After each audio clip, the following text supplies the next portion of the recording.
Si Rodrigo Roa Duterte, kilala rin bilang Digong o Rudy, ay isang Pilipinong politiko at abogado na nagsilbing ika-16 na Pangulo ng Pilipinas mula 2016 hanggang 2022.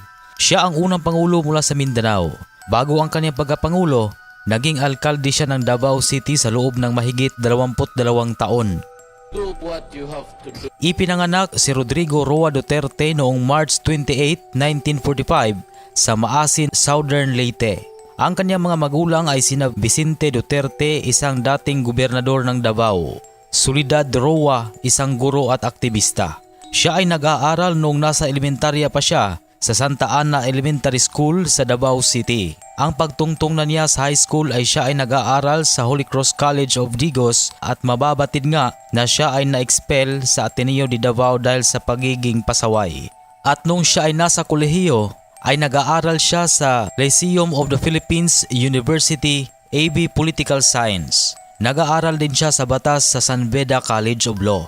Naging abogado noong 1972 at ang kanyang buhay karera sa politika naman noong 1977 to 1986 ay nagsilbing Assistant City Prosecutor sa Davao City. Bilang alkalde ng Davao City, nanungkulan siya sa mga taong ito mula 1988 to 1998, mula 2001 to 2010, mula 2013 to 2016. Pinamunuan ang pagsugpo ng kriminalidad sa Davao na naging isang modelong lungsod sa kaayusan at kaligtasan. May kontrobersyal na paraan ng pamamahala, kabilang ang pag-uugnay sa Davao Death Squad o DDS na umano'y sangkot sa extrajudicial killings. Bilang kongresista, nanilbihan siya mula 1998 to 2001. Naging kinatawan din ng 1st District ng Davao City. Samantala bilang vice-alkalde ng Davao City, nanungkulan siya mula 2010 to 2013. Ang anak niyang si Sara Duterte ang naging alkalde habang siya naman ang vice-alkalde. Samantala pagkapangulo niya sa loob ng 2016 to 2022 kung saan ay nanalo siya sa halalan noong 2016 sa isang kampanyang anti-krimen, anti-droga at kontra-korupsyon. Kanyang mga pangunahing programa ay Giyera kontra Droga o War on Drugs. Maraming namatay sa War on Drugs at naging controversial ito sa loob at labas ng bansa. Build program, malawakang infrastruktura sa bansa, kabilang ang mga kalsada, tulay at riles. Pakikipag-ugnayan sa China at Russia, lumayo sa tradisyonal na kaalyadong Estados Unidos at mas pinaboran ang China. Bagong Bangsamoro Region o BARM, isang hakbang patungo sa kapayapaan sa Mindanao. Pandemya ng COVID-19, pinamunuan ang pagtugon sa pandemya, kabilang ang lockdowns at mass vaccination.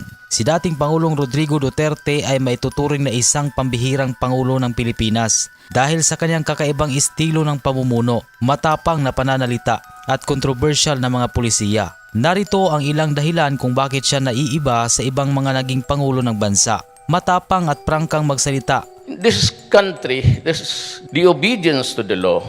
Kilala si Rodrigo Duterte sa kanyang diretsahang pananalita. Minsan ay may kasamang pagmumura na bihirang makita sa isang Pangulo. My God, kill the criminals and I will protect you. Hindi siya natatakot ipahayag ang kanyang opinyon kahit na maging kontrobersyal ito. Sa kanyang advokasya sa pagpapatupad ng War on Drugs, bagamat nakatanggap ito ng suporta mula sa marami, naging kontrobersyal din ito sa pandaigdigang komunidad dahil sa mga aligasyon ng paglabag sa karapatang pantao.